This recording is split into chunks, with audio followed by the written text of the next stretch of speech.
À droite. Là, à gauche, tout droit. À gauche. Accélère, nom de Dieu! Accélère! Je peux pas, je suis au max! Vas-y, je l'ai. Vas-y. Alors, tu lances ou tu lances pas?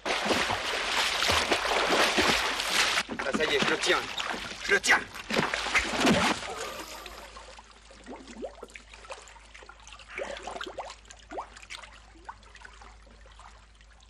T'as vu, hein? T'as vu? Pas de bavure, c'est propre, c'est net. Tiens, recule un peu, là. Je vais essayer de récupérer mon couteau avant qu'il coule ce qu'on-là. Oh, mais t'en as plus besoin de ton couteau! Mais si, vas-y, je te dis, tiens, regarde, il commence à couler. Mon couteau! Mais tu t'en achèteras un autre, de couteau! Mais non, ça sera pas pareil. Allez, pousse-toi, fermé, pousse-toi.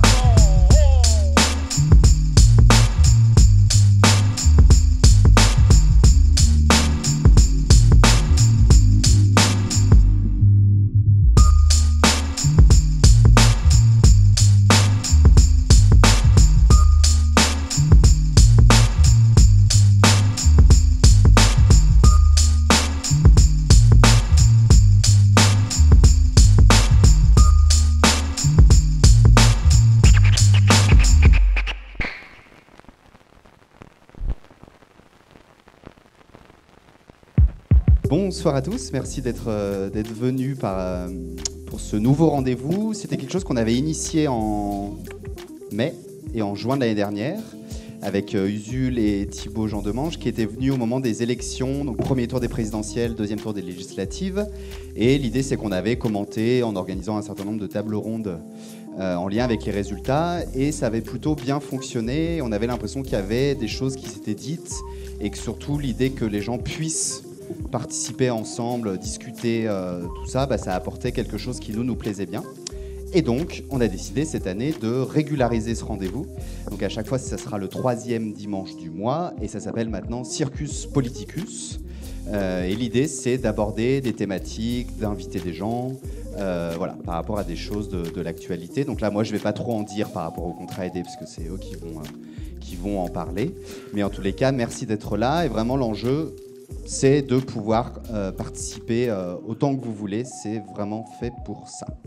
Voilà, bonne soirée à vous. Et puis, je vous laisse discuter.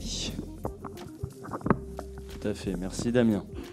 Donc oui, comme Damien l'a dit, on va se retrouver du coup chaque mois, le 3e dimanche du mois. On va parler alors de politique certes, mais pas de politique, des petits jeux politiciens, etc. Tout ça, ça nous intéresse qu'assez peu. D'autant plus que l'idée, voilà, ça va être de voir en quoi la politique et les décisions, les politiques publiques peuvent avoir de l'influence sur nos vies, sur la vie de nos quartiers, sur la vraie vie qu'on vit nous à travers des institutions concrètes. Donc ce mois-ci, par exemple, en effet, on parle des contrats aidés parce que c'est sans doute une des mesures les plus rapides qui a été prise par la nouvelle équipe gouvernementale et c'est sans doute une des mesures qui va avoir le plus d'influence, notamment sur la vie culturelle, la vie sociale, la vie associative locale. Donc c'est pour ça qu'on va en parler. Est-ce qu'il y a des petites questions avant ? Parce qu'on n'a pas d'intervenant qui directement est sous contrat aidé. Est-ce qu'il y a quelqu'un ici qui est sous contrat aidé ou qui a déjà été sous contrat aidé ? On a quelques personnes. C'est bien parce que du coup, l'idée c'est que vous allez pouvoir venir et en discuter aussi. Et on a du coup comme programme, en gros, on va d'abord évidemment rentrer dans le détail parce que ceux qui ne sont pas sous contrat aidé ne voient pas forcément exactement à quoi ça correspond. Et puis du coup, on a avec nous donc André Sanfratello qui dirige un établissement, un théâtre, qui avait évidemment recours au contrat aidé, j'imagine. On va en parler. Et mais avant ça, peut-être retour sur c'est quoi ces histoires de contrat aidé par qui, comment, ça concerne qui? Tu nous as préparé un petit point, Thibaut. J'ai fait comme les journalistes. Très bien. Non, je vais aller vite. En fait, en gros, les contrats aidés, qu'est-ce que c'est? Donc les contrats aidés, c'est apparu en France dans les années 80, en 86. Et en fait, c'est Laurent Fabius qui instaure ça et c'est appelé les travaux d'utilité collective. Et en fait, alors je prends les termes, c'est les termes que j'ai trouvés sur le ministère du Travail, d'accord? Donc j'ai fait exprès de prendre ces termes-là parce que je pense que c'est significatif et ça va donner des pistes de réflexion réflexion, notamment sur le vocabulaire qui est utilisé. Donc, les contrats aidés, c'était fait pour réduire le chômage des jeunes. Donc voilà, vous en êtes tous jeunes, on est tous au chômage et c'est pas bien. Alors, les gouvernants s'occupent de nous en créant les contrats aidés. Les contrats aidés, c'est des choses qui vont se pérenniser dans le temps et on va avoir plusieurs types de contrats aidés. Donc, les contrats aidés, vous avez les contrats uniques d'insertion, donc dont l'objectif est de faciliter l'insertion professionnelle des personnes sans emploi. Et c'est les contrats qui sont le plus répandus. Vous avez les emplois d'avenir, qui sont des emplois qui sont directement destinés aux jeunes, les jeunes entre 16 et 25 ans, notamment les jeunes qui sont sans diplôme. Donc là, c'est vraiment s'intéresser aux gens qui ont pas de diplôme.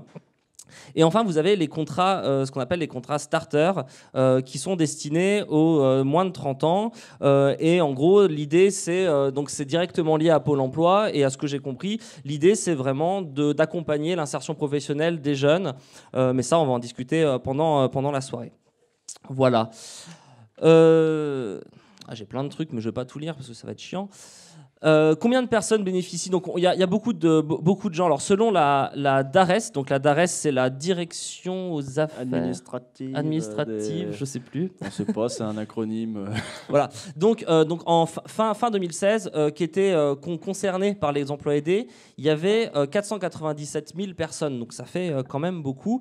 Et là apparemment, aux dernières informations du gouvernement, ils veulent donc supprimer la plupart des emplois aidés et les laisser majoritairement dans tout ce qui est éducation nationale et dans certaines branches au Tom-Tom. Alors Dom-Tom, pardon. Et donc je suis pas rentré dans le détail parce que il y a plein de choses et c'est pas.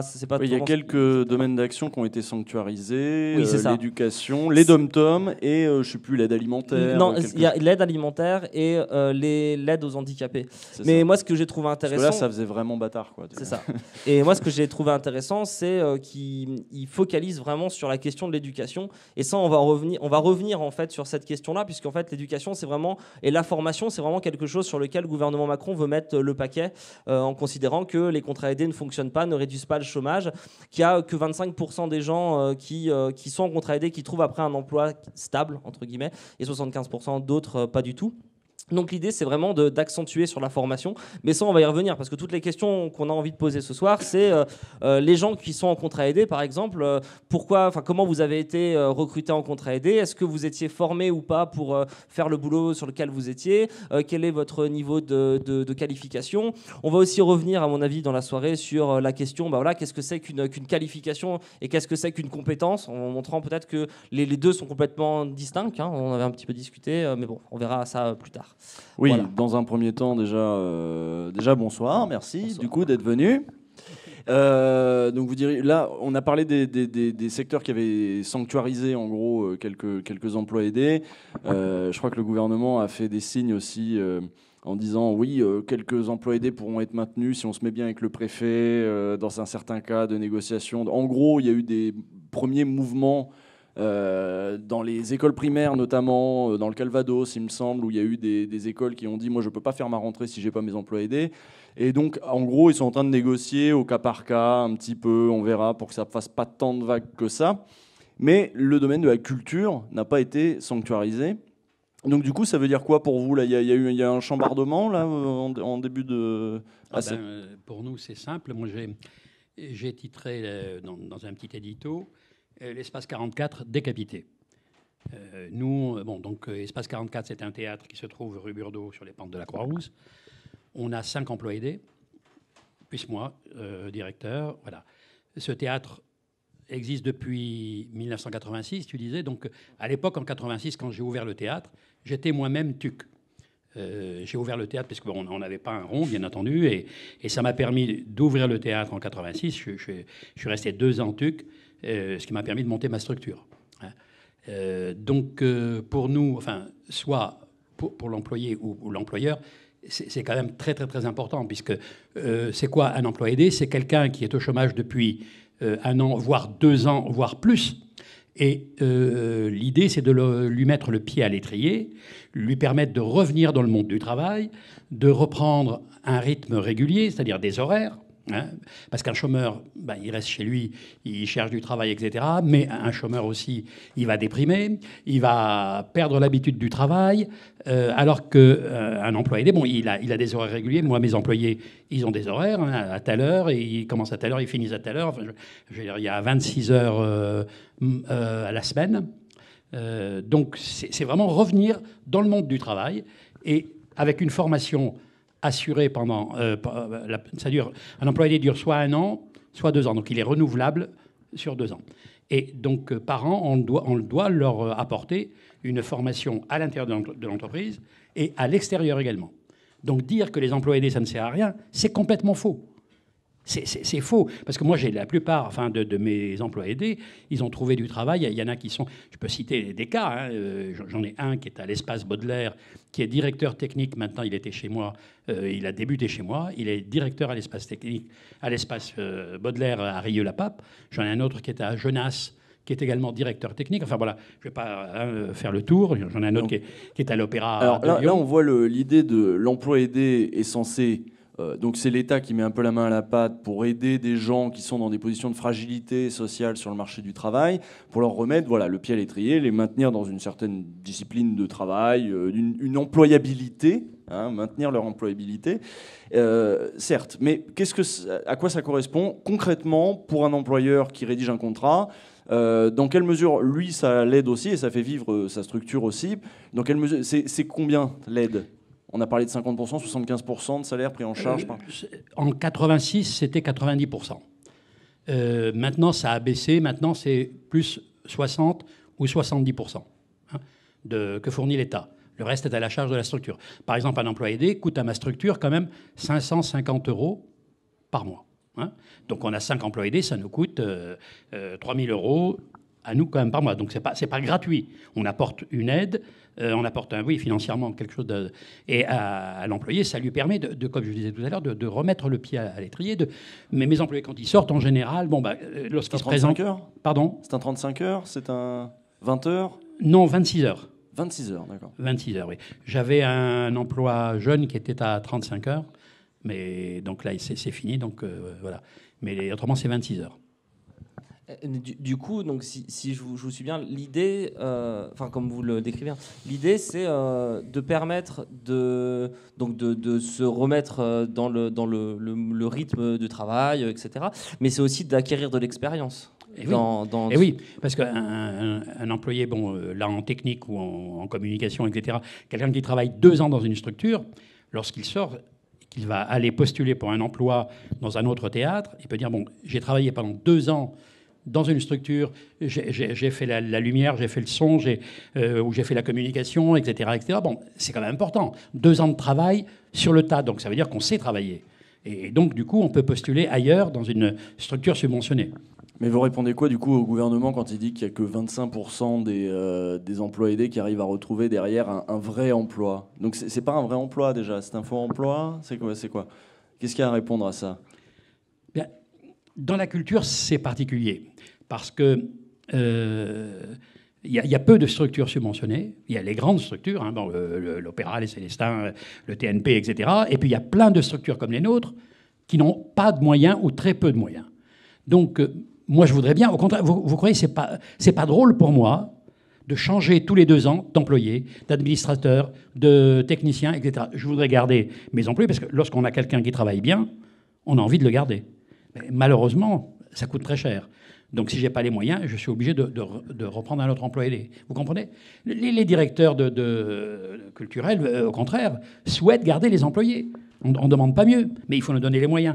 Pour dire, par rapport aux subventions, en 5 ans, les 5 dernières années, entre 2012 et 2017, j'ai perdu 32 500 € de subventions. Par an ? Non, au total, sur les 5 ans. Sur les 5 ans. J'avais une subvention de la DRAC, j'avais une subvention de la ville de Lyon et j'avais une subvention de la région. Et la DRAC est partie en 2012. Ça, c'est la Direction régionale des affaires culturelles. La Direction régionale des affaires culturelles, le ministère de la Culture. Hein. La DRAC est partie en 2012, 22 500 € de moins, d'un coup. Hein. Vous voyez, alors après, on vous dit, mais embauchez. Comment voulez-vous embaucher? Ensuite, en 2016, donc c'est pas vieux, la ville nous a enlevé 5 000 euros et la région nous a enlevé 5 000 euros. Donc 32 500, quand vous perdez de l'argent, parce qu'on vous enlève les subventions, et après on vous demande d'embaucher. C'est pas possible. Moi, j'ai une salle qui fait 40 places. 40 places, même si c'est plein, hein, nos prix de place sont à 15 euros, plein tarif, et à 12 euros, tarif réduit.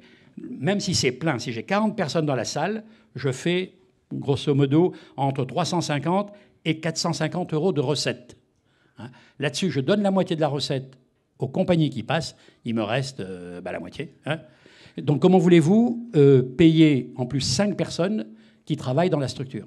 C'est une des questions. Enfin, peut-être petite parenthèse, on a voulu inviter le député de la circonscription de la Croix-Rousse, justement député En Marche, pour lui demander, essayer de lui demander c'était quoi la logique qui se cachait derrière ça, en prétextant que la Croix-Rousse, c'est quand même un quartier, la Croix-Rousse et les Pentes, hein, 1er, 4e, un quartier où il y a un tissu associatif qui est quand même assez conséquent. Je pense que l'Aquarium est aussi touché par la suppression des emplois aidés, votre théâtre, etc. Et donc on disait, venez nous expliquer la logique derrière et venez juste assumer, et c'est pas grave, juste vous êtes un libéral et venez discuter avec nous. Je pense qu'il a flippé. Il a dû se dire je vais tomber devant un nid de gauchistes et donc j'ai pas envie. Donc il a pas répondu. On vous remercie encore d'avoir accepté notre invitation. De venir dans le nid de gauchistes. C'est ça, ouais. Mais on est très gentils, vous inquiétez pas. Non, moi, fin de la parenthèse, pour dire qu'on a quand même contacté des élus et que certains élus ne veulent pas assumer. Et moi là, je fais un peu un appel en disant venez discuter avec nous parce que nous on veut comprendre en fait. Voilà. Oui, c'est aussi la vocation de ces soirées, c'est-à-dire que ce soit un lieu d'échange à la fois entre nous qui avons... Nous, on a le privilège d'avoir le temps de réfléchir à ces questions, de nous documenter. Moi, je suis au chômage maintenant, donc je suis confort pour faire ça. Donc c'est notre boulot, mais aussi l'idée serait de faire un pont de temps en temps avec quelques responsables et qui viennent répondre à nos questions inquisitrices et à la grogne populaire que vous incarnez à merveille ce soir.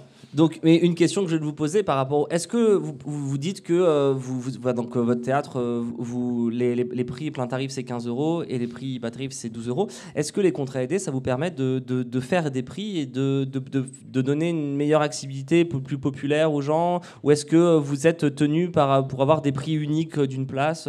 Est-ce que le contrat aidé vous permet d'avoir une politique de prix, d'accessibilité à votre théâtre? C'est pas tout à fait ça. Ouais. Disons, pour moi, le contrat aidé, surtout pour nous, donc Espace 44, je fais partie d'un réseau qui s'appelle le réseau Scène Découverte. C'est-à-dire que je programme des jeunes compagnies, soit qui sortent des écoles de la région, hein, il y a beaucoup d'écoles entre Lyon, Grenoble et Saint-Étienne, ou des compagnies qui sont formées comme ça. Enfin bon, donc ce sont des jeunes en général qui débutent dans le métier. Donc l'idée pour nous, c'est de leur apporter une assistance, c'est-à-dire de les aider à monter leur spectacle. C'est-à-dire on leur apporte, enfin jusqu'à maintenant, on leur apportait, parce que maintenant, ça va être mort. On leur apportait 2 techniciens, 2 fois 26 heures, donc 52 heures de travail en assistance technique. C'est-à-dire qu'une compagnie qui arrivait, j'avais 2 techniciens qui faisaient la créa lumière et qui faisaient les régies. Ensuite, j'avais une fille qui faisait la billetterie et qui fait en même temps les relations publiques. Ensuite, j'ai une autre fille qui fait la communication. Hein. Donc, vous voyez, et puis quelqu'un qui fait l'administration. Donc, la compagnie arrive, elle n'a à s'occuper de rien que de son spectacle, que du côté artistique. Nous, on faisait tout le reste. Donc, voilà, l'idée, c'était ça. C'était Scène Découverte, aider des jeunes compagnies en leur apportant toute cette assistance. Si on me supprime le personnel, je ne peux plus travailler. J'ai envie de me faire l'avocat du diable. On va dire que c'est moi le député En Marche. Vous avez... il y avait des subventions, en effet, au départ, de la DRAC, etc. Tout ça, ça a sauté.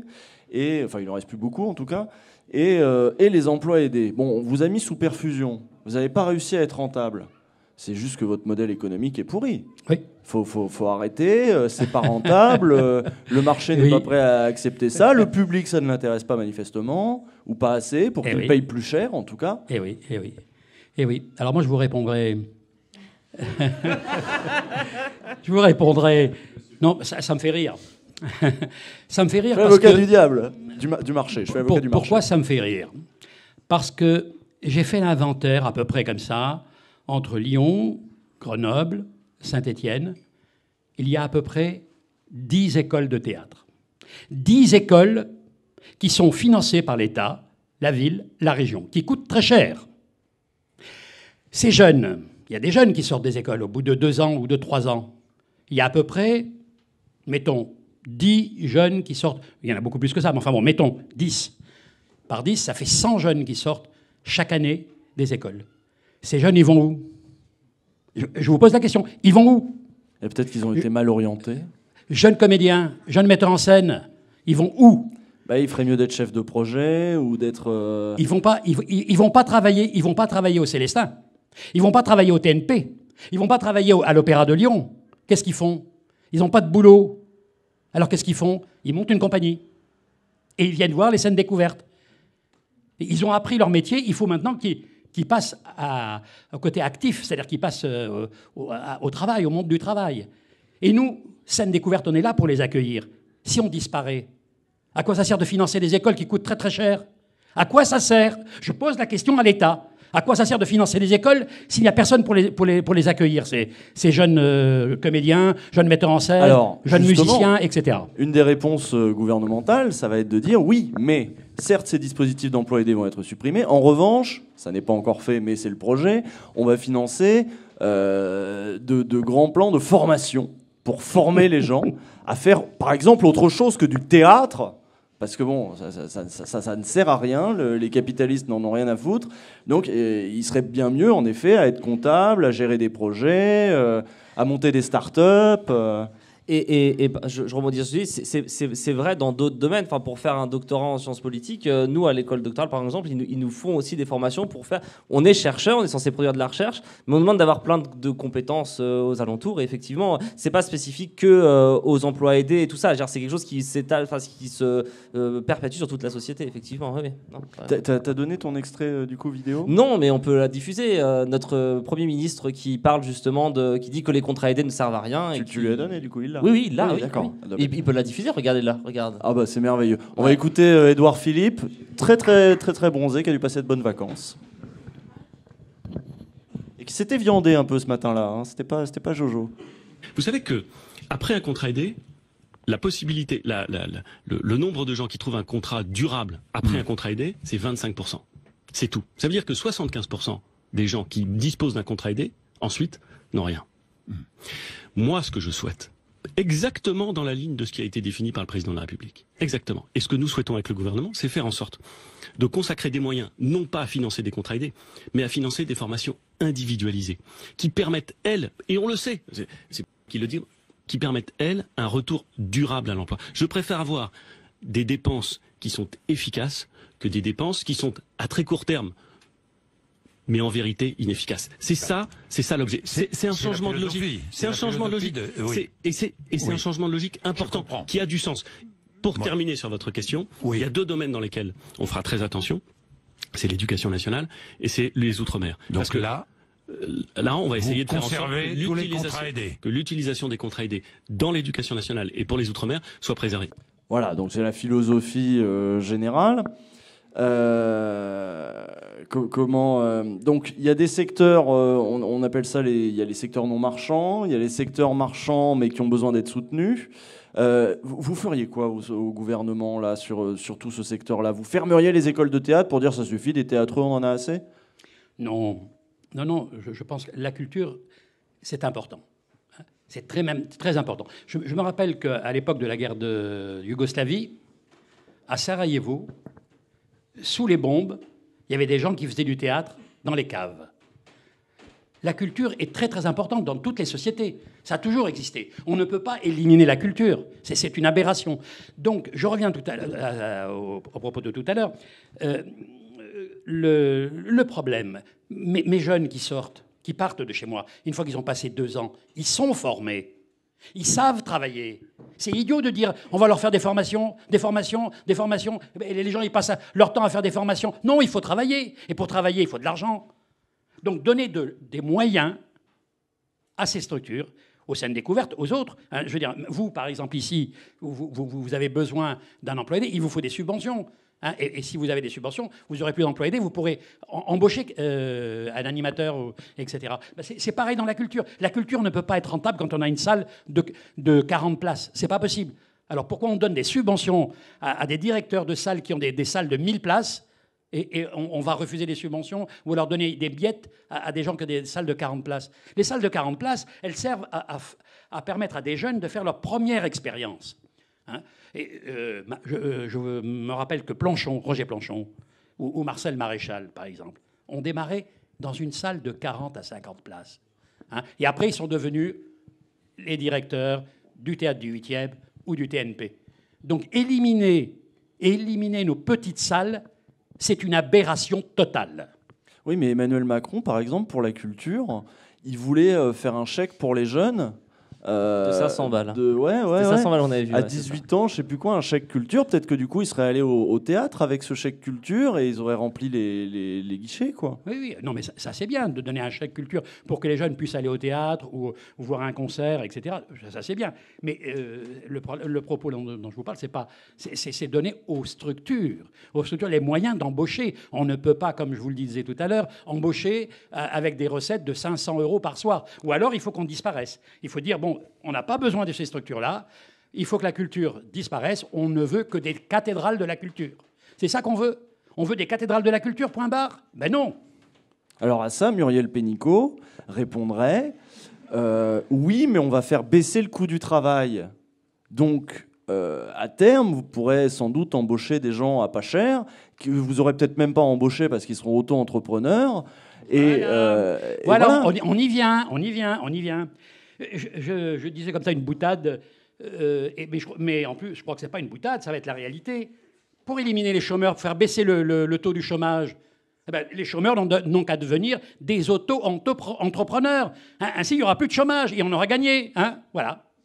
Le tour de passe est passé. Hein, je crois que c'est le plan. Je crois que c'est complètement leur plan. Ouais. Voilà, ouais, exactement. Mais enfin, vous imaginez un peu. Mais oui, mais sinon, on fait quoi? On fait des fonctionnaires de partout? Ou non, on fait des subventions, non. mais l'État n'a plus d'argent. Il n'est pas question de faire des fonctionnaires. Nous, par exemple, dans le monde du spectacle, on travaille avec des intermittents, ce sont des gens. Moi-même, j'ai été intermittent. Hein, je suis passé de théâtre en théâtre. Moi, quand j'ai commencé à faire du théâtre en 68. Hein, 1968, je suis rentré chez Marcel Maréchal, au Théâtre du 8e, je suis resté 3 ans. J'étais permanent.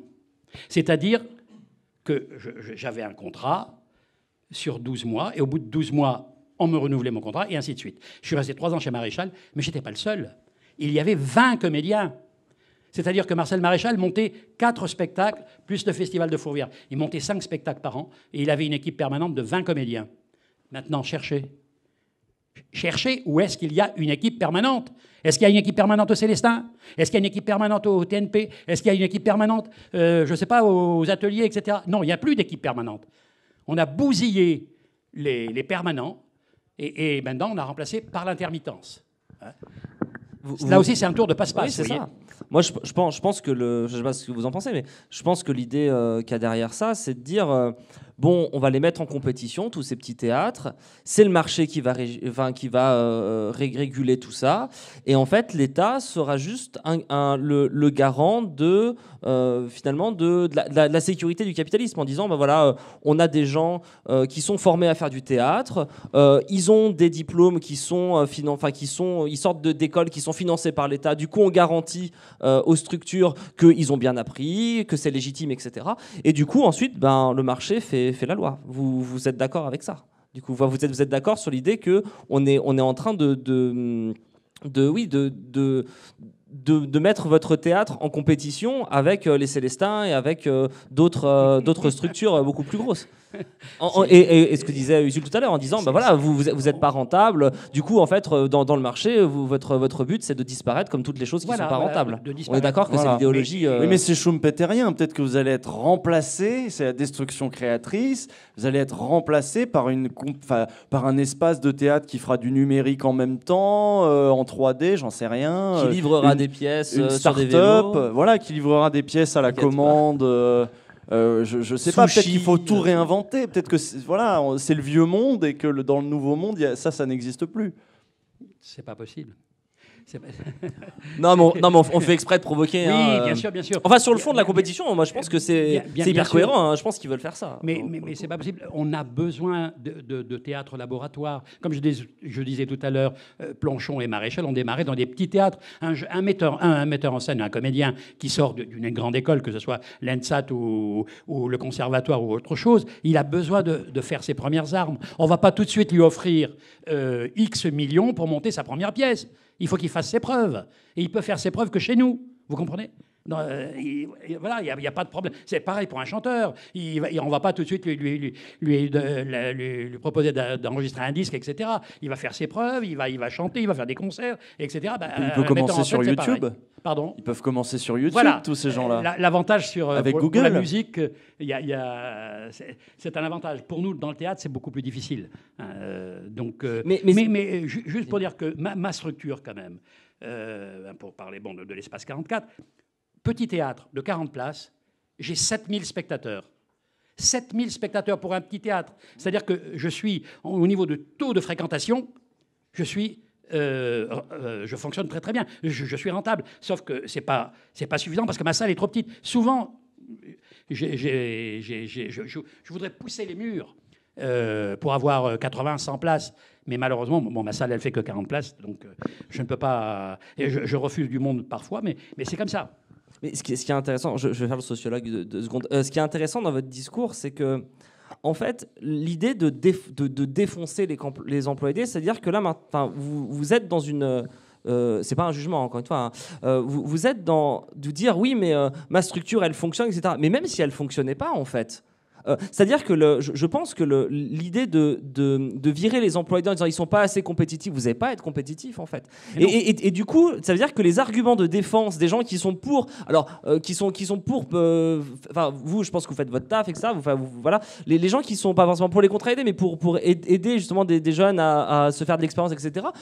Maintenant, on leur demande d'être compétitifs. Or, en fait, la question de la compétition, elle se pose pas en ce sens où vous n'allez pas être compétitif, parce que si tous les trucs devait être compétitif, je vous garantis qu'on n'aurait pas beaucoup d'inventions, de création, etc. On est dans le monde, à mon avis, de l'innovation et plutôt du tout de la recherche. Et effectivement, c'est ça qui est intéressant dans votre discours, c'est que l'idée on discute même plus l'idée de la compétition, c'est-à-dire que on est vent debout contre ah ouais putain il balance ses contrats aidés, machin, etc.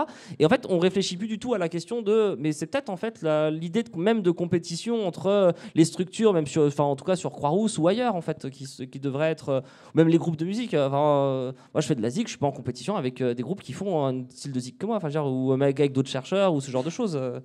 Ouais, je pense que c'est le principe même de la compétition ne peut pas s'appliquer de manière fertile partout. Oui. Non, puis c'est cette idée qu'elle devrait s'appliquer de fait en fait. Dans le discours, c'est ça, on forme des gens. Surtout qu'en France, on a quand même ce truc de l'exception culturelle. L'exception culturelle, ça voulait qu'on sanctuarise quand même que la culture ne soit pas complètement un marché. Ça avait été accepté. Alors je sais plus à quelle époque c'était l'exception culturelle, c'était dans les années 90. Où on avait dit non, il y a un secteur qui ne doit pas être complètement marchandisé parce que sinon, à l'époque, c'était on va se faire envahir par les productions américaines, par des productions qui ont déjà été rentabilisées et qui viennent à moindre frais piquer des parts de marché sur notre marché et du coup empêche la création chez nous. Et puis ça a donné aussi les politiques aussi du CNC, certaines politiques comme ça. Donc du coup, nous, ça nous paraît encore plus étonnant que dans notre pays, c'est accepter cette idée que la culture n'est pas tout à fait un marché. Mais aujourd'hui, je n'entends pas...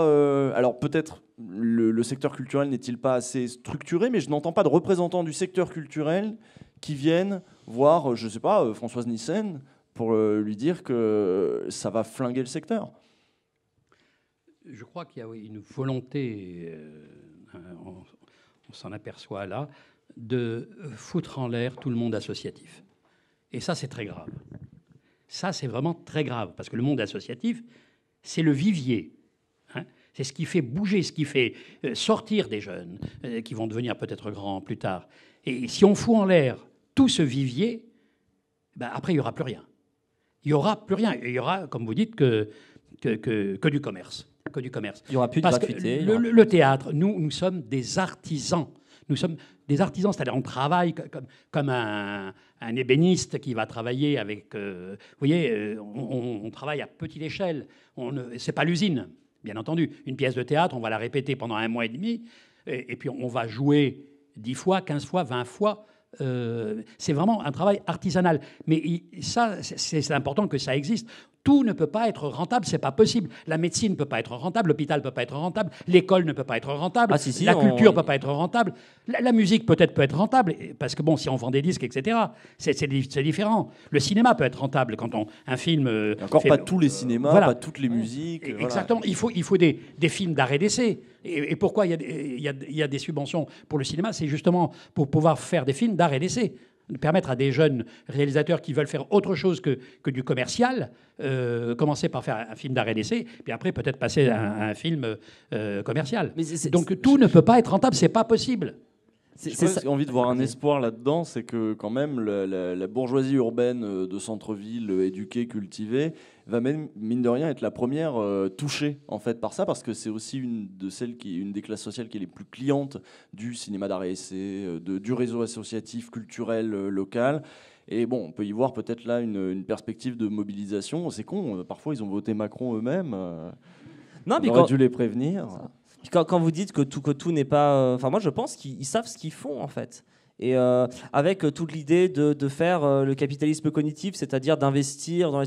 Pourquoi, en ce moment, ils sont en train de défoncer le système universitaire et de mettre de la sélection? Parce qu'en fait, on n'a pas démocratisé l'éducation, on l'a massifié. C'est-à-dire qu'au lieu de faire ça, on a fait ça. Au lieu de faire ça, on a fait ça. C'est-à-dire que ça se bastonne au niveau des gens qui veulent rentrer à l'université ou en licence. Dans les filières type théâtre, musique, art, tout ça, c'est encore plus la guerre. Et en fait, je pense qu'ils sont... Enfin, ils savent très bien ce qu'ils font. Et le simple fait de défoncer l'association, le monde associatif via les contrats aidés, etc., mais pas que le monde associatif, hein, je pense que ça fait partie d'un projet global de tout régir par le marché. J'ai une dernière question. Les contrats aidés, on va aussi le dire d'un point de vue des employés, c'est pas non plus ouf. C'est peu d'heures, c'est pas hyper bien payé, c'est même pas forcément très bien considéré sur un CV après. En revanche, comment dirais-je, il y a une majorité de gens qui étaient sous contrat aidé qui auraient préféré avoir un CDD, un CDI. Bien sûr. Voilà, donc c'est déjà un dispositif de gain petit. Il a fallu déjà installer dans la tête des gens l'idée qu'il y a des populations fragilisées, qu'il va falloir les aider avec des dispositifs spécifiques. On va revenir sur les populations ciblées d'ordinaire, à savoir les jeunes. Voilà, je ne sais pas si vous avez vu ce que Friot dit du taux de chômage des jeunes, qui est une arnaque considérable. On nous dit un jeune sur 4 est au chômage. C'est pas vrai. Il y a déjà 70% des jeunes qui sont en études. Mais sur les 30% qui restent, en effet, un jeune sur 4 est au chômage. Ça ne fait pas un jeune sur 4 au chômage au total. C'est pas vrai. C'est une population qui, vu qu'elle rentre dans l'emploi, a du mal à se positionner, etc. Mais donc, à partir du moment où on a dit cette population est fragile, il lui faut des dispositifs spécifiques. Elle est peut-être pas assez solide pour rentrer directement dans la rude compétition du vrai marché des vrais emplois. Donc, on va lui faire des petites portes d'entrée un peu pourries, mais dont elle va se contenter pendant un certain temps. Et on voit que du coup, même parfois, des employeurs disent oui, mais c'est tellement nul que moi, ces gens-là, j'avais 2 ans, j'aurais bien aimé avoir les moyens de les avoir, les garder, quoi. Donc, ça aurait été quoi la solution? Plus de subventions, beaucoup plus de subventions pour pouvoir faire de vrais contrats. Qu'est-ce qu'il aurait fallu faire, ou même qu'est-ce qu'il faudrait en fait? Parce que là, ce qui est terrible quand on est de gauche depuis 30 ans, c'est qu'on se retrouve à défendre des trucs pourris. Parce que si on les enlève, c'est encore plus pourri. Mais c'est pourri. Oui, mais je vais poser une question. Donc qu'est-ce qu'on fait? Je ne sais pas ce qu'on fait. Là, je n'ai pas la réponse comme ça, mais je vais vous poser une question. Enfin, je pose une question à l'État, aux représentants de l'État. Est-ce qu'il vaut mieux... Pas représentant de l'État, on est représentant de nous-mêmes. Est-ce qu'il vaut mieux payer des chômeurs? Donc ça coûte cher, un chômeur. Il faut lui verser une indemnité. C'est quelqu'un qui risque de déprimer parce qu'il reste chez lui, il perd l'habitude d'aller au travail, il va coûter cher à la sécurité sociale. Ou est-ce qu'il vaut mieux payer des emplois aidés qui vont travailler, qui vont sortir avec une formation et qui sont dynamisés pour aller après se présenter dans le monde du travail? Je pose la question. J'aurais posé autrement. J'aurais dit, est-ce qu'il vaut mieux baisser l'impôt sur l'ISF et financer le CICE Bien sûr. qui coûte super cher, qui permet à Pierre Gattaz d'avoir des pins de présentation de je sais pas quoi. Oui, Ou oui. alors, voilà, non, mais on est toujours là. Et effectivement, ce que dit Usul, moi, la question, ça rejoint sa question, c'est Oui, oui, oui. c'est quoi la énième alternative que Quel est le mot d'ordre que maintenant vous allez mettre en place ou pas, en fait, c'est ça. C'est que parce qu'en plus j'imagine que, enfin, évidemment que ça vous touche et vous avez monté votre structure, etc. Du coup, c'est quoi l'alternative? Est-ce que c'est une alternative collective? Est-ce que vous allez, est-ce que vous êtes dans la rue pour réclamer quelque chose? Parce que Macron est en train de toucher à plein de secteurs en même temps. Du coup, c'est un fourre-tout. Est-ce que vous de plein étiez de là choses. mardi dernier, dans la rue? Là, vous abordez Pardon, vous abordez le problème politique. Je vais rebondir sur ce que vous avez dit. Ce matin, j'ai écouté France Inter. Il y avait Stéphane Le Foll vers 11h30. Et il parlait justement de la suppression de l'ISF. Là, hein, voilà. Et il disait c'est une aberration de supprimer l'ISF en pensant que les fortunés, ceux qui ont des grosses fortunes, 3 vont 000 investir personnes. dans l'économie. C'est pas vrai. Ils vont pas investir dans l'économie. Il le disait, et c'est vrai. Ils vont pas investir dans l'économie. Ils vont aller investir dans les pays étrangers, là où il y a la plus forte rentabilité. Hein. C'est une aberration. C'est une erreur économique. C'est Stéphane Le Foll qui disait ça? Oui. Parce que même Stéphane Le Foll le dit, c'est dingue. oui. Ça y est, c'est transformé en trotskiste. Mais c'est une erreur économique. Bien sûr, oui. L'ISF, ça représente 3000 personnes en France. Ouais. Voilà. Et ça représente quelle fortune? Enfin, le Oui, montant. non, mais on est d'accord, bien sûr. Non, Et, l'ISF, c'est que 3000, non, c'est plus que ça. Si, non, c'est 3000 personnes. Ouais. Ouais. Bon, Ou peut-être, aller voir Je sais pas. sur Internet. Peut-être que je dis une bêtise.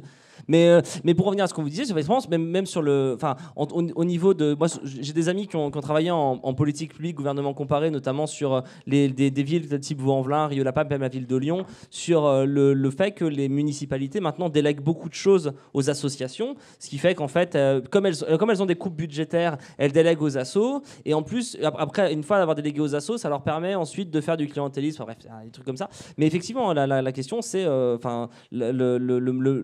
les liens entre les municipalités, les gens qui habitent sur un territoire, l'association, qu'est-ce que ça va être dans 2 ans si on en vient les emplois aidés et s'il y a plein de structures qui vont disparaître? Parce que là, vous, ce que vous dites, c'est que votre théâtre, il disparaît demain, quoi. Oui. Ouais, Ah bah oui. Là, je vais essayer de tenir jusqu'au 31 décembre. Et après, suivant les entrées, les recettes, hein, soit on peut continuer jusqu'au mois de mars, mois d'avril, mois de mai, mois de juin. Mois de juin, fin de la saison. Je ne sais pas si je repars dans une nouvelle saison. C'est-à-dire qu'il y a de fortes chances que j'arrête au 30 juin.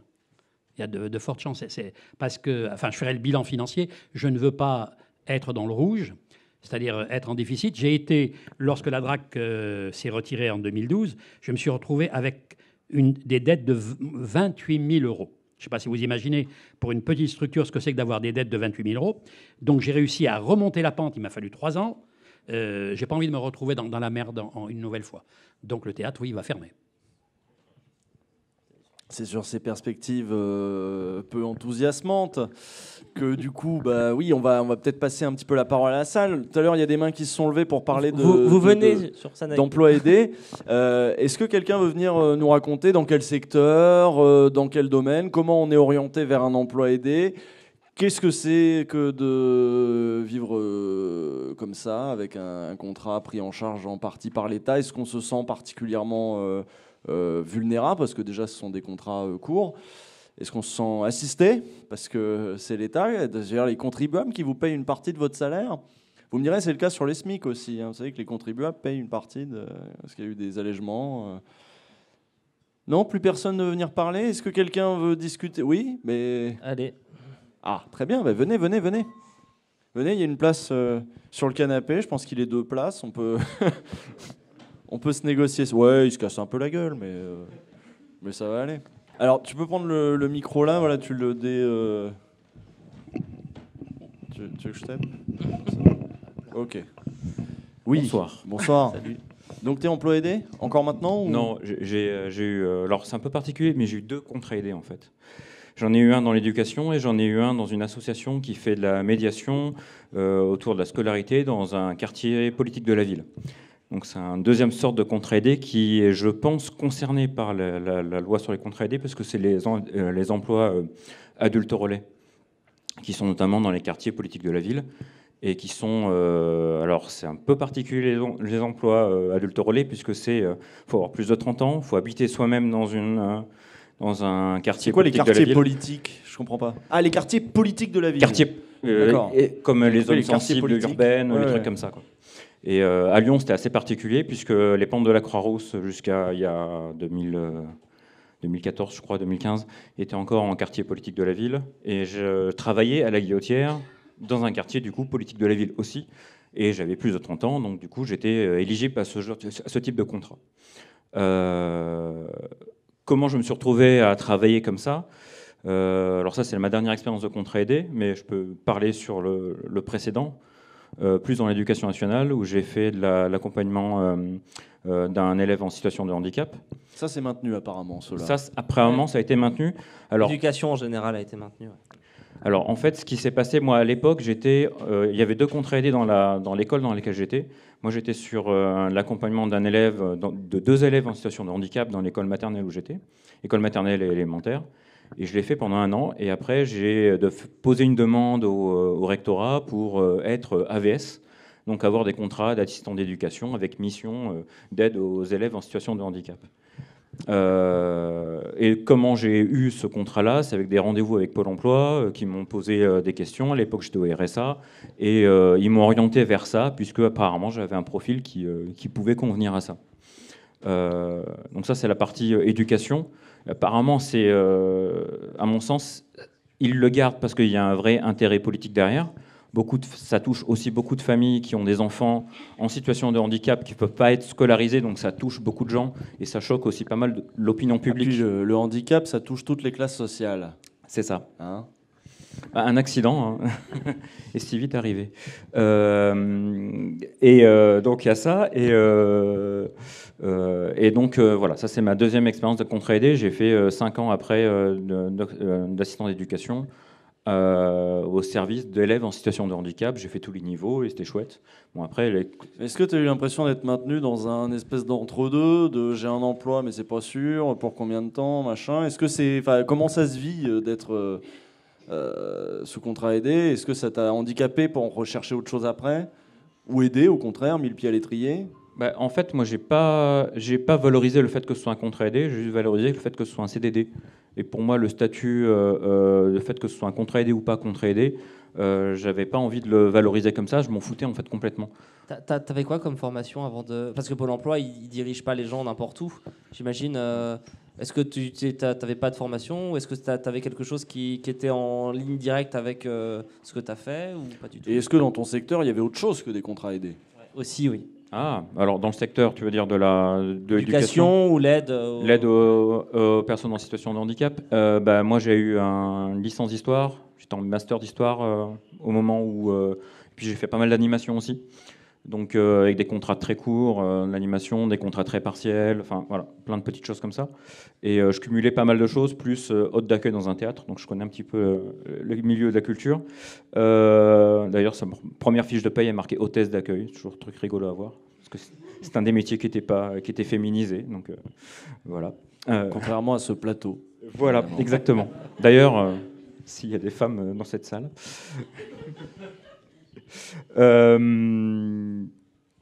Donc oui, je vais perdre mon fil moi si je commence. Désolé, oui. Mais c'est pas grave. Bon, qu'est-ce qu'on fait, toi? T'es mobilisé là? Qu'est-ce qui se passe? Là maintenant, je suis mobilisé. Oui, plutôt mobilisé parce que j'estime que c'est quelque chose qui est plutôt utile pour beaucoup de gens. Et puis c'est aussi utile pour pas mal de structures. Je suis aussi au conseil d'administration de différentes structures associatives et je vois bien que pour travailler un projet, pour travailler une démarche qui relève plutôt de l'intérêt général ou en tout cas on peut se poser des questions que c'est plutôt à l'État de le faire. Eh bien, pourquoi pas que l'État a envie de pas subventionner les structures, mais plutôt de subventionner des postes, donc pour avoir peut-être moins de droit de regard sur les missions d'une structure et de se dire peut-être que la mission peut être plus facilement et plus efficacement effectuée au plus près du terrain avec des associations qui connaissent le terrain et qui connaissent les problématiques très locales. Et donc, pourquoi pas financer justement des contrats? Moi, je trouve ça plus intéressant presque de financer des contrats de travail Parce qu'en même temps, on peut être aussi, une structure peut aussi ne pas être dépendante d'une politique locale, d'une politique publique locale. Tu penses pas qu'on devrait titulariser les gens? Parce que, non, mais moi je suis un peu con, hein, donc je fais des raisonnements très bêtes.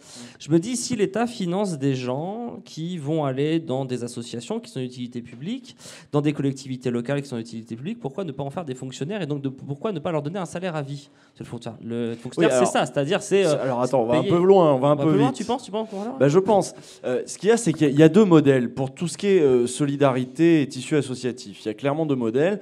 Pour tout ce qui est mission, par exemple, culturelle, mission aussi socio-cu, tout ce qui est créer du lien socio-culturel dans les quartiers ou l'éducation, ou toutes ces missions-là.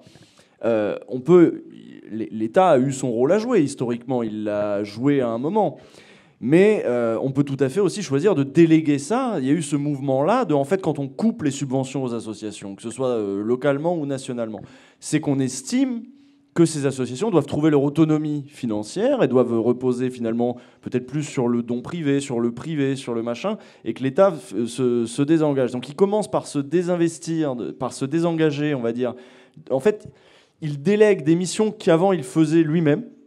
Par exemple, je sais pas, les TNP, par exemple. Bon, les TNP, c'est l'État qui dit on va faire un réseau de théâtre géré, bon, certes par nous, mais en fait, il va occuper le terrain. Aujourd'hui, on ne lancerait pas un projet comme les TNP.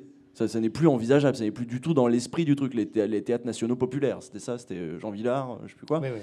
Il y avait cette idée de l'État doit assurer cette mission culturelle sur fonds publics, et on investit, et on crée des... Voilà.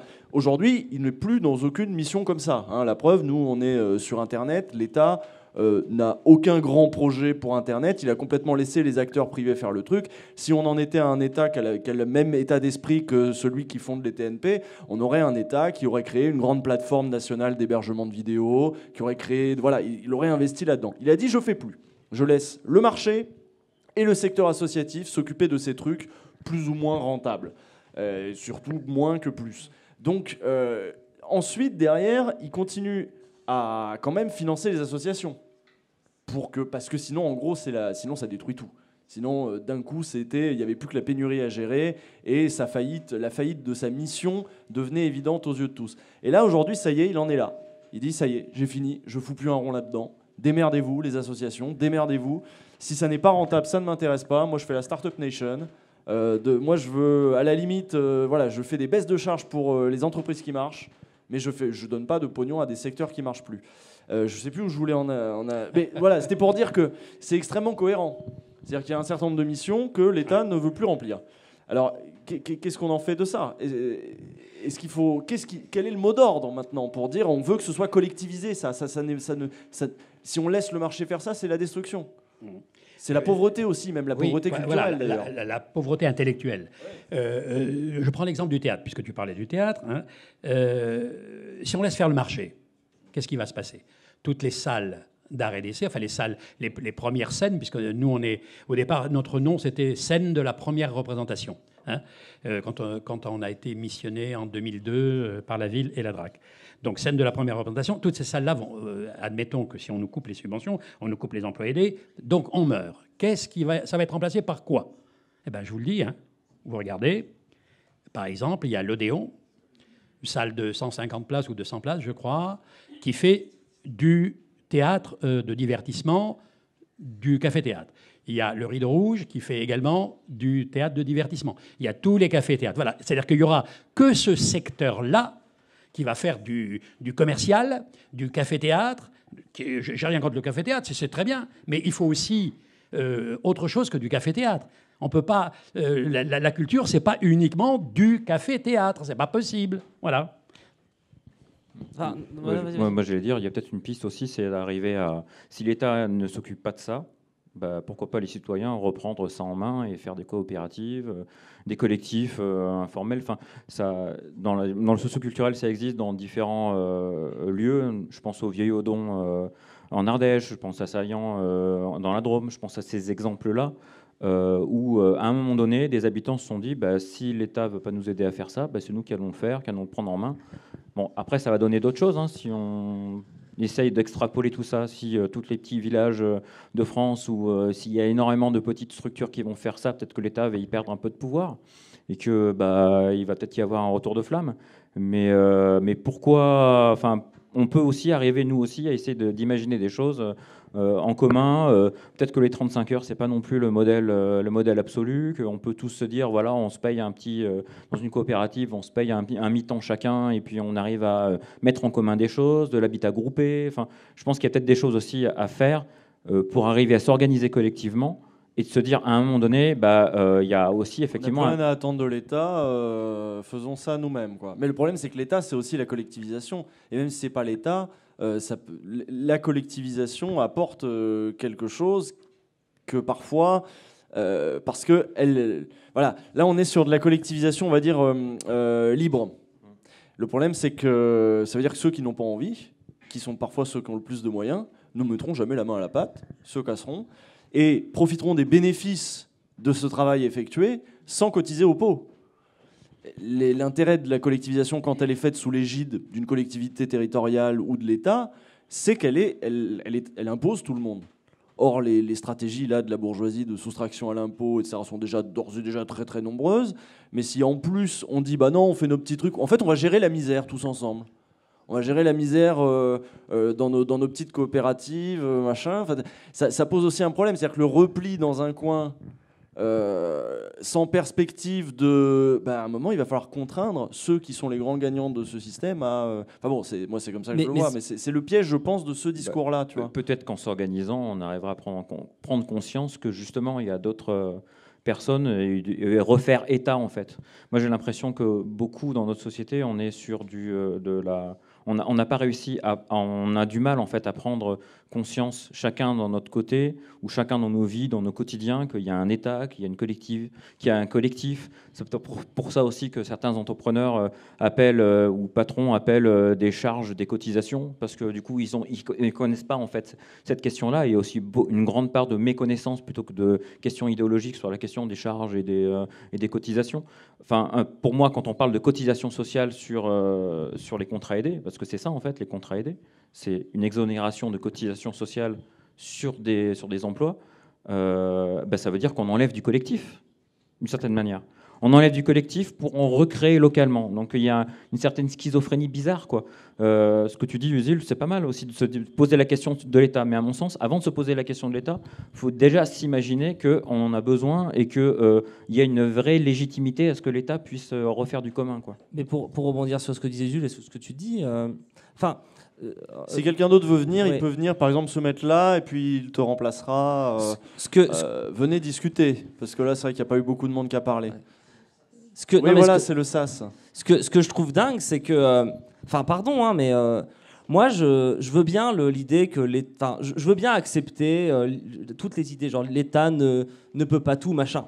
Sauf que Gattaz, il va chialer auprès de l'État en disant « Ouais, les gens sont pas assez flexibles, les riches vont gueuler auprès de l'État, dire ah vous nous prenez trop d'impôts, etc. » Et en fait, quand tu es de gauche, je m'inclus dedans, hein, c'est de dire en fait peut-être qu'on a abandonné cette idée en disant mais en fait faisons, nous aussi on n'a qu'à réclamer des trucs à l'État au même titre que les bourgeois je pense vraiment que l'État, pourquoi Macron défonce pas l'État? Je suis persuadé que Macron défonce pas l'État parce que l'État, elle est encore une fois c'est le filet de sécurité du risque du capitalisme.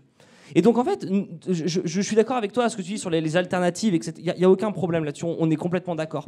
Le seul truc, et je rejoins Usul, c'est que j'ai peur qu'on gère la crise et qu'on soit dans le défensif et pas dans l'offensif. Et pas dans l'offensif direct. La question, c'est comment on peut être offensif là-dessus? Qu'est-ce qu'il faudrait réclamer? Est-ce qu'il faudrait réclamer une cotisation culture? Qu'on prendrait sur quoi? Parce qu'on sait très bien comment se finance, par exemple, le CNC. Le CNC se finance sur tous les billets de cinéma vendus. 10%, ouais. Y compris si vous allez voir Iron Man, vous filez du pognon pour la création française. Voilà comment fonctionne le CNC. C'est une idée. Comment on fait fonctionner tous les autres secteurs si on rogne sur toutes les cotisations en permanence? L'exemple du CNC est assez intéressant là-dessus. Par contre, il ne faudrait pas prendre l'exemple de la SACEM, par exemple, où ce sont les artistes qui sont les plus diffusés qui récupèrent le plus de pognon. Ça, c'est pour du privé. Donc, ça, mais pour le coup, il y a une vraie... Ça ne finance pas la création collective. Ça finance les auteurs. Il y a un poil d'action culturelle parallèle à la Tout SACEM, va à mais, Goldman, en gros. C'est ça. En gros. Oui, parce qu'il a la bonne Il idée a d'être écrit auteur. pour tout le monde. Et puis il a la bonne idée d'être auteur, compositeur et éditeur de sa propre musique. Et c'est pour ça que je parlais de fonctionnaires en disant, voilà, puisque le problème c'est la formation, et ben, payons des gens selon leurs qualifications. Donc c'est-à-dire leur savoir-faire et pas parce qu'en ce moment ils sont dans le délire de il faut que les gens aient des compétences. Compétences, c'est du savoir-être. On n'a pas de compétences, on a des qualifications, c'est du savoir-faire. Donc payons les gens en fonction de leur grade et des compétences qu'ils ont. Et voilà. Et pourquoi pas faire des fonctionnaires dans la culture, effectivement, en disant voilà, il y a des choses qui sont pas rentables, ça n'a pas à être rentable. Et si vous voulez que ce soit rentable, enfin, il y a plein de modèles. Tu parlais d'hôpital tout à l'heure. L'hôpital aux États-Unis, même en Suisse, hein, t'es malade, t'as un cancer, on te fout dehors. Il y a des modèles qui sont rentables. Donc, je pense que nous aussi, enfin, idéologiquement, gens de gauche, on a notre responsabilité. Enfin, oui, c'est de dire, il y a des choses qui sont pas rentables, qui n'ont pas à être rentables. Et moi, j'ai pas envie qu'il y ait des trucs qui rentrent dans le marché, quoi. Juste, d'autant plus que c'est fumiste parce que, encore une fois, les capitalistes et le patronat, ils utilisent l'État comme outil qui permet, en fait, c'est ça, j'ai l'impression que c'est ça un peu la main invisible du marché, c'est l'État et c'est les leviers de l'État. Donc voilà, c'est pour ça que je disais, pourquoi pas mettre des faussaires. Mais là, ça ferait gueuler Macron, t'imagines. Mais s'il y a d'autres gens qui veulent venir déjà, il y a le intervenir. gel du point d'indice pour les fonctionnaires. Bon, les fonctionnaires sont pas non plus à la noce. Hein. D'ailleurs, ils ont appelé à une journée aussi d'action. En tout cas, merci d'être passé. Merci, Merci à vous. Voilà, je vais donner ton micro Oui, à Damien allez-y. qui voulait parler d'emploi aidé. Ouais, il y a d'autres Non, gens. si, Non, allez-y, venez, allez-y. venez. Venez, Lui, venez. il est déjà venu, lui. Oui, Ah oui, mais venez. Le truc, c'est qu'il y a une captation, donc il faut qu'il y ait un micro, sinon on a l'impression que... Je vais peut-être être à côté de la plaque en vous faisant part de mon interrogation. Alors voilà. Ah bon? Oh, j'aime bien être debout, moi. D'accord. Voilà, il n'y L'esprit a pas nuit beaucoup debout. de gens de mon âge dans cette salle. Et bon, mais moi, je suis contente d'être avec des jeunes. Hein. J'ai 72 ans. Je milite depuis très longtemps, depuis l'âge de 20 ans. J'ai été beaucoup dans le milieu associatif, mais moi, maintenant, je m'interroge, c'est jusqu'où on va dans le bénévolat. Parce que je pense que maintenant, depuis quelques années, je m'interroge beaucoup, et le bénévole ne doit pas remplacer le salarié. Très souvent, les bénévoles sont en position de salarié. Une association n'a plus de subvention, n'a plus d'emploi aidé, mais on trouve des bénévoles parce qu'on a envie que l'association continue. Bien, moi, je pense que si on faisait la grève des bénévoles pendant pas mal de temps, on verrait là où il y a du travail et où on pourrait prendre des jeunes. Voilà. Bravo. Alors, je pense que voilà, quand on a des enfants et des petits-enfants, on s'interroge davantage. C'est vrai qu'en 68, quand j'ai commencé à faire du bénévolat, le bénévolat, c'était pas comme aujourd'hui. Souvent, on était bénévole quand on voulait faire reconnaître quelque chose, disons faire remonter le besoin. Je pense au mode de garde que j'ai essayé de faire développer dans les années 68. Lorsque les femmes on voulait aller travailler, refaire des formations, mais encore fallait-il nous en donner les moyens. Il n'y avait rien pour les enfants, il n'y avait pas de garderie, pas de mode de garde, etc. Donc quand on allait voir les élus, à l'époque, il n'y avait que des hommes dans les conseils municipaux, souvent dans les petites communes des alentours, c'était des gens d'un certain âge. Et quand on demandait un mode de garde, on vous regardait avec des yeux tout ronds en disant « Mais attends, les femmes maintenant, il faut leur garder leurs gosses pour aller chez le coiffeur, etc. Elles n'ont qu'à rester à la maison. » Bon, enfin bref. C'est toujours un problème Alors, d'ailleurs, hein, les modes de on garde. faisait nos preuves en montant des modes de garde, je ne dis pas sauvages, pour montrer le nombre d'enfants qu'il y avait, etc. Et ensuite, après, on mettait les municipalités au pied du mur. Donc aujourd'hui, je trouve que il y a beaucoup de gens qui font du bénévolat, mais ils ne se rendent pas compte qu'ils sont en position de salariés, qu'ils remplacent les salariés, et que tous ces postes pourraient être, disons, donnés à des jeunes qui... voilà, tout simplement. Mais oui. Donc je suis peut-être un peu décalée, j'en sais rien, mais moi je m'interroge beaucoup sur le bénévolat pour en avoir fait. J'ai 72 ans aujourd'hui, je fais du bénévolat depuis l'âge de 20 ans. Et aujourd'hui, je m'interroge vraiment là-dessus. Voilà. Alors faisons peut-être la grève des bénévoles. Hein. Dans toutes les associations, on vous diminue les subventions et on continue. On continue à développer notre association. On nous en demande de plus en plus parce qu'on fait beaucoup appel aux associations partout. Hein. Et les associations disent « Ah oui, on pourrait faire ci, on pourrait faire ça ». Mais je pense qu'il faut avoir en tête jusqu'où on va dans le bénévolat. Mais pour vous répondre, j'avais lu un texte il y a un moment déjà, qui disait que si toutes les personnes qui travaillent gratuitement pour le capitalisme arrêtaient de bosser, il faut 2 minutes statistiquement pour que le capitalisme s'effondre. Donc pas 2 minutes. Par exemple, vous le dites, hein, ma mère, elle est grand-mère, elle garde mon neveu gratuitement et elle n'est pas payée. Je reste que ça, juste la garde d'enfant. Oui. On échange les micros. Oui. Non, même Bernard conflits, Friot parlait notamment de l'idée de si les retraités faisaient grève, allez, j'arrête de m'occuper de l'association de foot, j'arrête d'aller chercher les enfants, de machin. Et en fait, c'est ça la grande arnaque du capitalisme. C'est que le capitalisme repose sur une somme de travail gratuit énorme, y compris tout ce travail pris en charge par les associations, pris en charge ce travail qui, s'il n'est plus fait, mais c'est le délitement total. On le voit dans des petits villages, par exemple. C'est un indice de la santé d'un bled, quelle est son activité culturelle. Parce que son activité culturelle, même si elle ne génère pas un profit de malade, va fidéliser une population, va faire que cette population ne va pas partir, et souvent des jeunes d'ailleurs, cette population ne va pas partir dans la ville d'à côté où il se passe plus de choses, elle va rester et éventuellement créer de l'activité, payer les impôts locaux, etc. Et la vie culturelle et encore ça c'est un argument purement économique, la vie culturelle qui paraît ne pas immédiatement dégager des bénéfices, a des effets concrets sur, y compris l'économie marchande du coin. Moi, c'est justement de ça dont je voulais parler, en fait. Voilà, parfait. Donc ça tombe très bien, parce que effectivement, tout ne doit pas rentrer dans le champ du compétitif, mais il ne faut pas que ça soit entendu non plus en considérant que le culturel n'aurait pas un poids économique majeur. Donc moi, j'ai pas des chiffres précis à donner, mais c'est une vraie part de l'économie française. Cette part de... Alors moi, je vais parler du culturel, mais juste pour donner un exemple, nous, on a créé une association il y a 7 ans qui s'appelle Entre les Mailles et qui a permis petit à petit que vous soyez là ce soir. C'est-à-dire qu'Entre les Mailles a permis que Aquarium Ciné Café se crée. Pourquoi Entre les Mailles s'est développé au point d'arriver à ça? C'est parce que moi, j'ai été embauché en CUI il y a 3 ans. Donc ça m'a permis pendant 2 ans de passer tout mon temps sur le développement de ça, pour un peu moins de 800 € par mois, mais il n'y avait aucun problème avec ça. Mais du coup, on avait un CUI, en gros, pour une structure, ça rapporte aux alentours de 12 000, 13 000 € à peu près, je crois. Donc, il nous donnait à peu près 12 000 € de subvention, si vous voulez, déguisée en CUI. Une aide de l'État. 12 000 €, avant les CUI, on était à 0 € de chiffre d'affaires. La première année où on était en CUI, où je suis passé en CUI, on est passé à 60 000 € de chiffre d'affaires. L'année d'après, où il y avait 2 CUI, on est passé à 100 000 € de chiffre d'affaires. Donc à chaque fois, effectivement, l'État s'engageait à hauteur de 13 000, puis à peu près 26 000 €, mais ça avait un facteur démultiplicateur. C'était absolument une logique keynésienne, si je me rappelle bien de mes cours d'économie du lycée, où l'État met de l'argent dans une activité économique qui, soi-disant, n'est pas rentable au début, peut-être, mais qui le devient.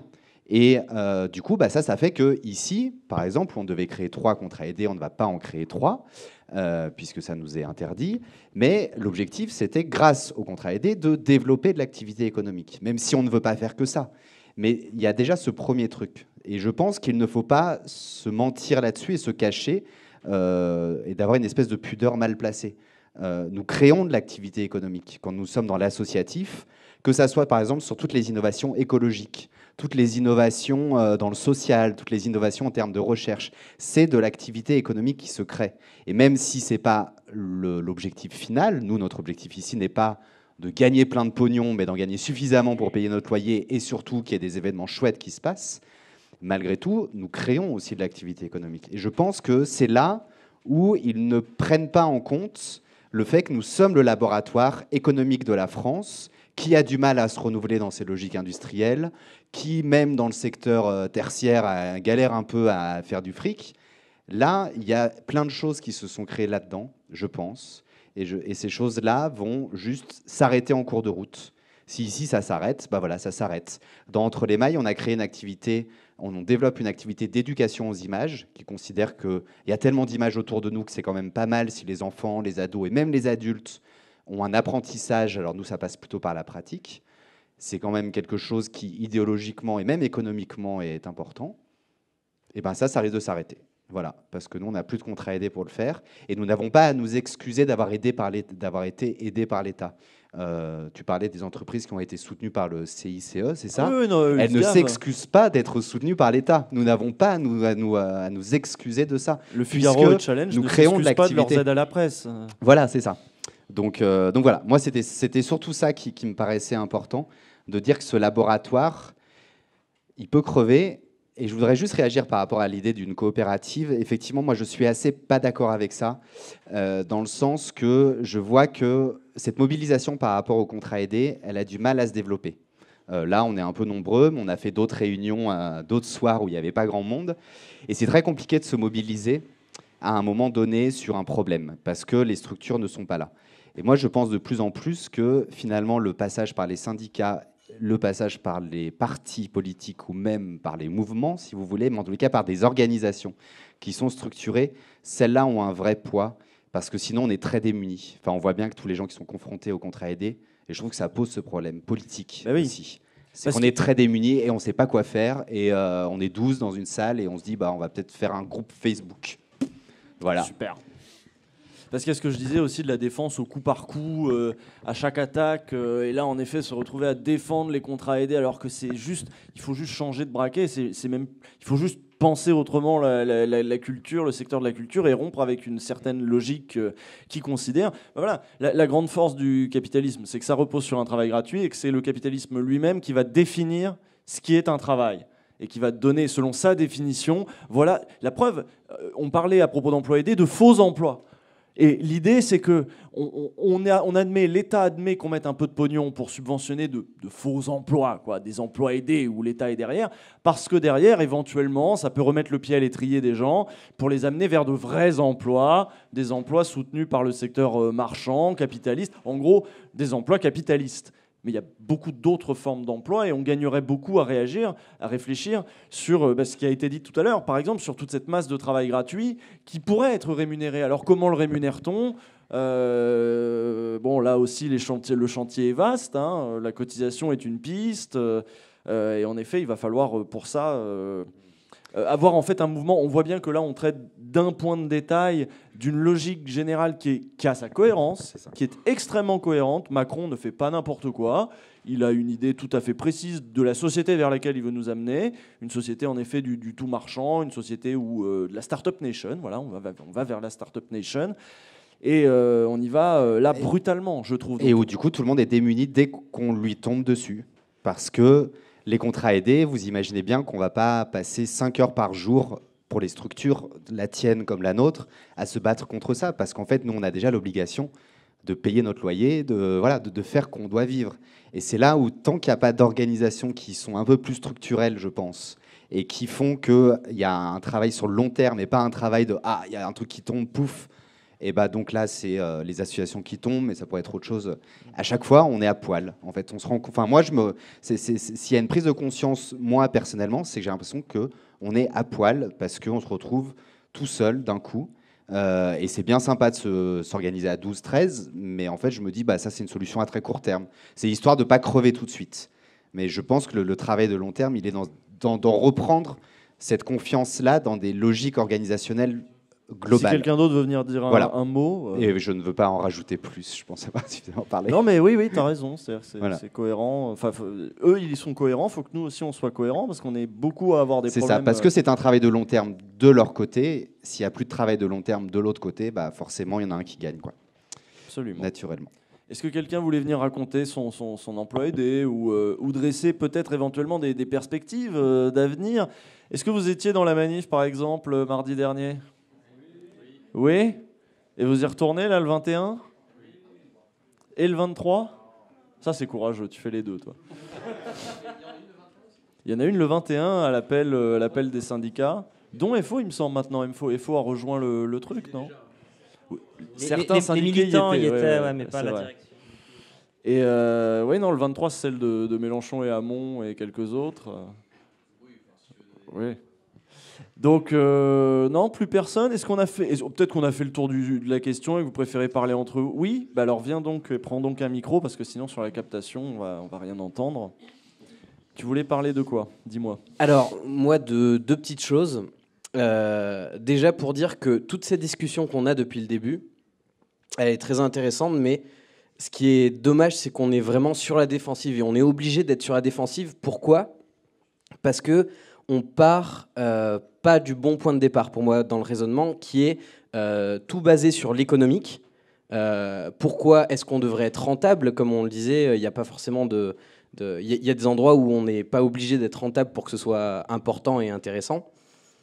Et ouais, c'est justement ça. C'est pourquoi est-ce qu'on part du principe que c'est l'argent qui va définir toutes ces choses? Est-ce qu'on ne pourrait pas simplement financer en se disant bon, ok, peut-être que ça va rien rapporter, mais c'est pas nous, ça, c'est eux. Ça. Ah oui, non, mais je sais bien. Non, et justement, moi, je comprends bien ce problème-là parce que les scènes découvertes, justement, j'en suis bénéficiaire.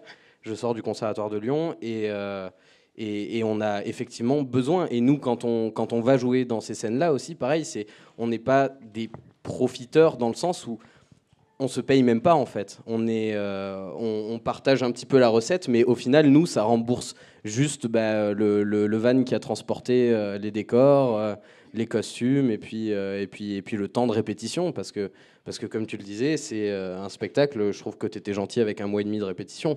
Des fois, ça prend 6 mois pour jouer 3 fois, et c'est le jeu, donc ouais, ce genre de scène, c'est hyper important, quoi. Je pense, Didier Super, il disait ça, il disait un coup il va faire un concert devant des gens d'école de commerce, il a dit oui, il pense qu'un artiste c'est pas un vrai métier. Et j'ai l'impression qu'en fait Macron, pour eux c'est pas des vrais boulots, c'est genre tu fais du théâtre, tu fais de la musique, t'es mignon. Comme Wauquiez qui avait dit que les écoles d'art étaient des écoles de clowns. Exactement, ouais, non, mais c'est ça. Mais je pense qu'il chômeur. Mais je pense qu'ils le croient vraiment et qu'en fait ils se rendent pas compte parce qu'en plus faut voir dans quelle classe sociale se recrutent ces gens-là. C'est des gens, ils veulent aller au théâtre, au ciné, ils ont les moyens d'y aller, et si toi t'as pas les moyens d'y aller, c'est que t'as préféré payer je sais pas quoi, et du coup démerde-toi. Et effectivement ils veulent pas payer, ils veulent pas en plus parce qu'en plus les gens qui vont dans ce genre de structure sont souvent de gauche, donc on va pas encore redonner de la culture à des gens de gauche pour qu'ils puissent encore plus en mettre plein la gueule. Enfin tu vois, mais je pense que véritablement ils pensent que c'est pas du tout un taf, quoi. Et que on le voit avec l'intermittence. L'intermittence, c'est quelque part, encore une fois, là tu disais tout à l'heure, ça fait 30 ans qu'on doit défendre des trucs de merde. L'intermittence, ça fait partie, être intermittent du spectacle, je suis désolé, mais c'est vraiment pas une bonne situation. On se bat pour la conserver, mais c'est une catastrophe. C'est de la mise en concurrence à l'intérieur même d'une discipline artistique. Déjà rien que le point de départ du raisonnement, il est complètement biaisé. C'est ça. Ça fait chier de devoir se battre pour des trucs comme ça.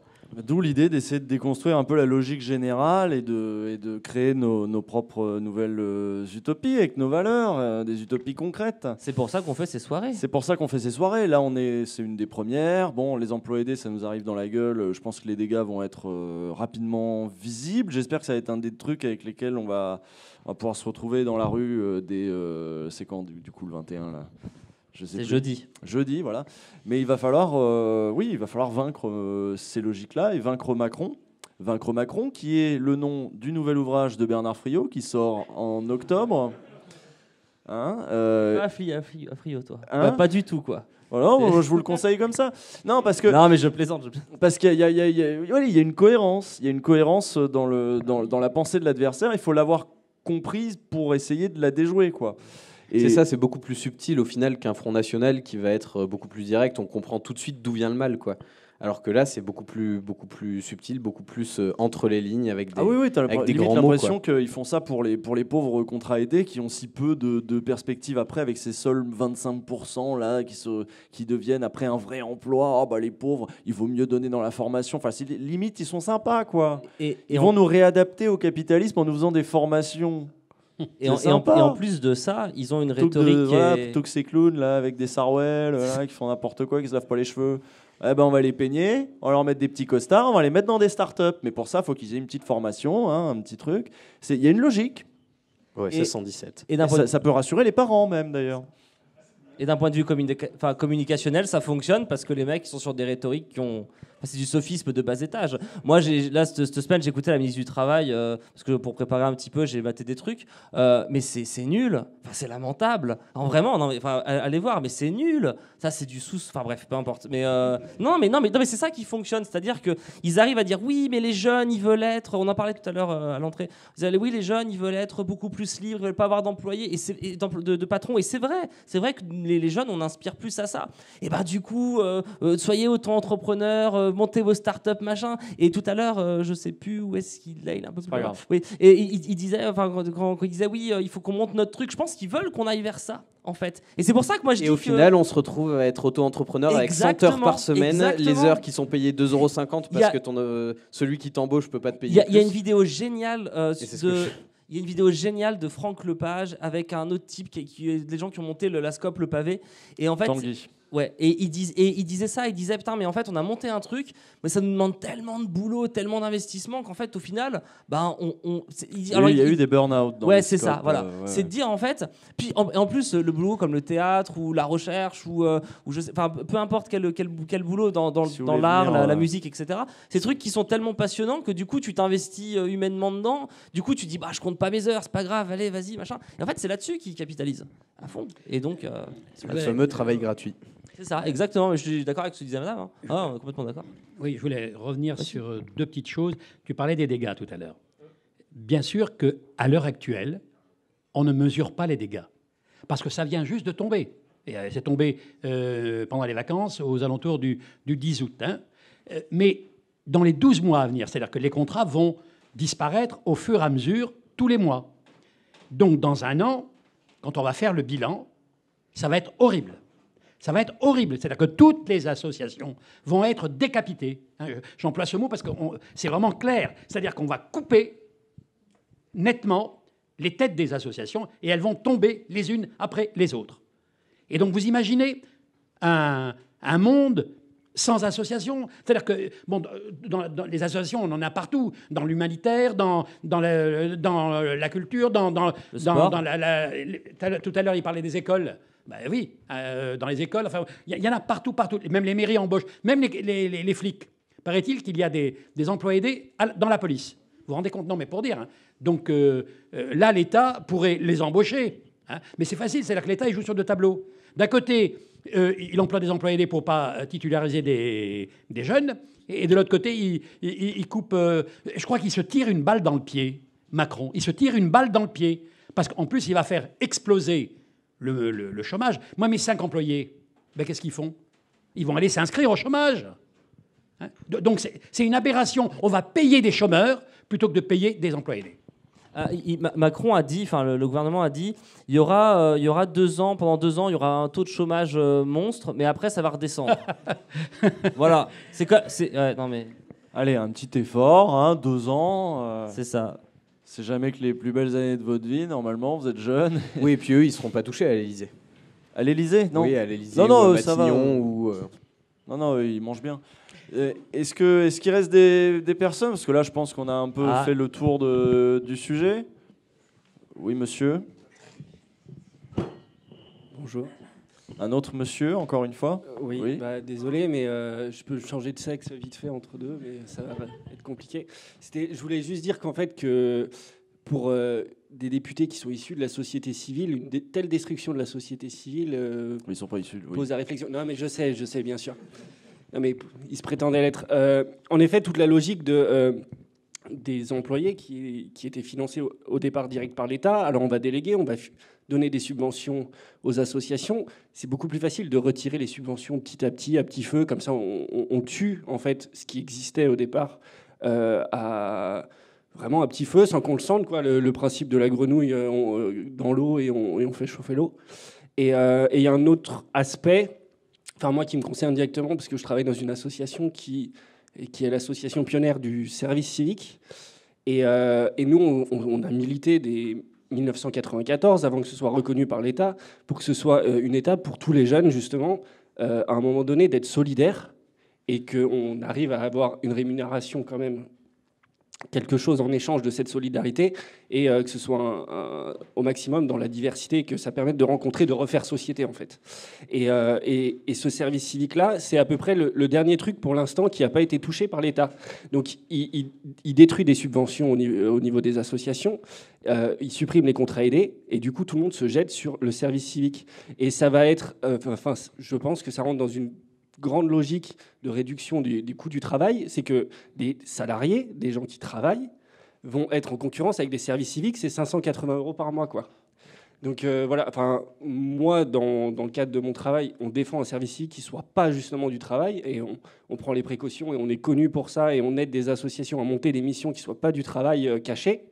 Et là, on est en train d'observer à cette rentrée qu'il y a un gros basculement vers ça, quoi. Et voilà, bon, c'est un truc qui est un peu spécifique, parce que moi, ça me concerne, mais que les gens ne connaissent on n'avait pas parlé de et service je me disais civique. que ça pouvait être intéressant Mais j'ai au pensé, moins ouais. d'allumer un truc en plus. J'ai pensé effectivement peut-être que plus de gens iraient vers le service civique et peut-être qu'ils veulent généraliser le service civique.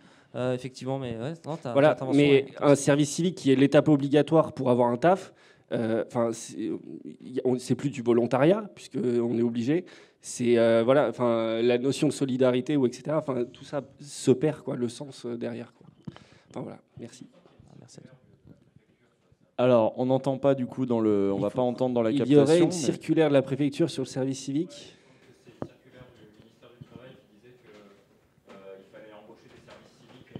D'accord, donc ils ont eu une circulaire eux-mêmes en disant. Ça encourage. Enfin, honnêtement, passer là, là-dessus, quoi. le nombre d'annonces est en train d'exploser.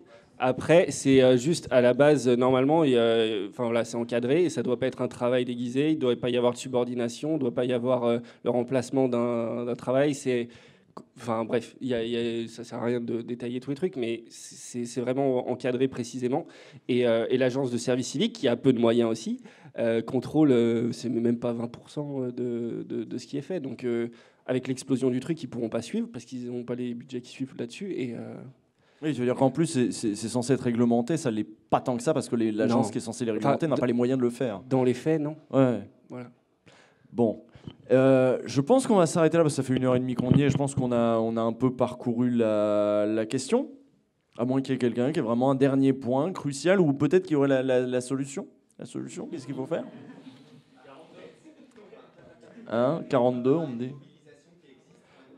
Les mobilisations qui existent là-dessus. Tu veux venir faire un point là-dessus avant de partir ?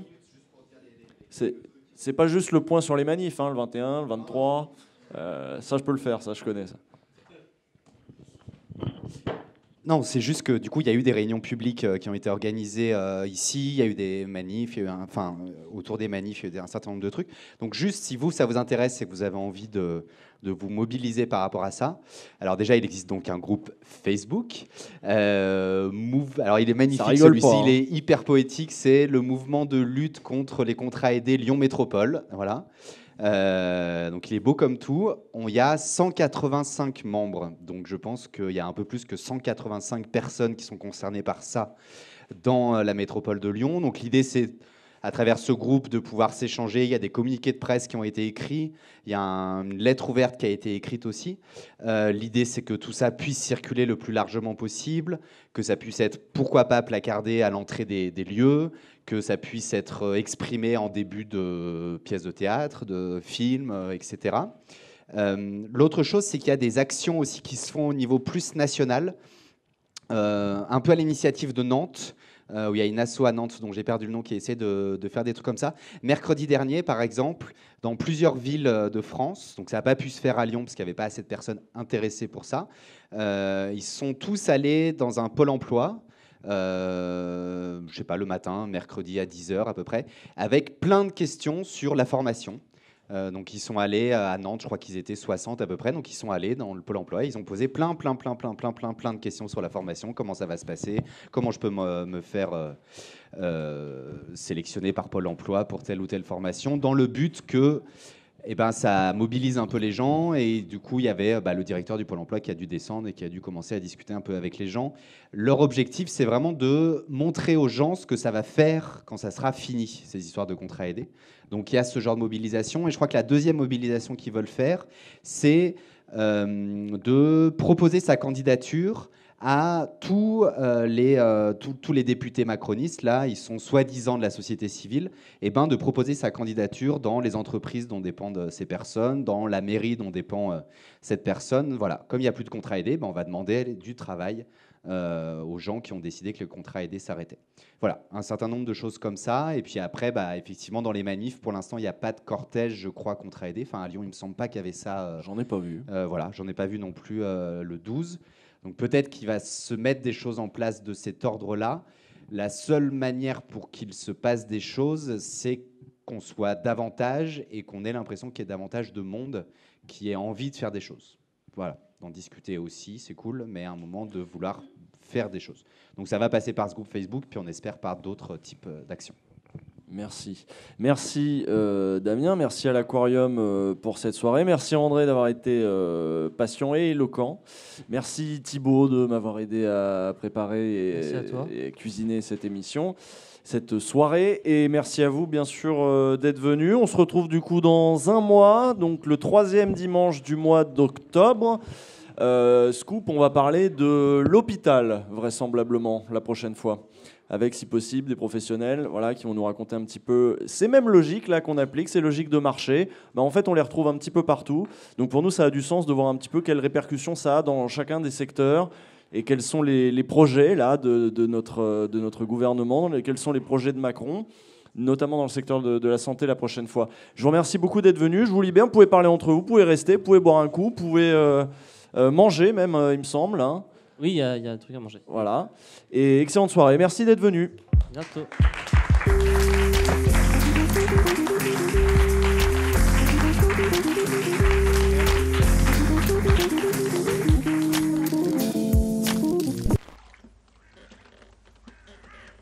Attention.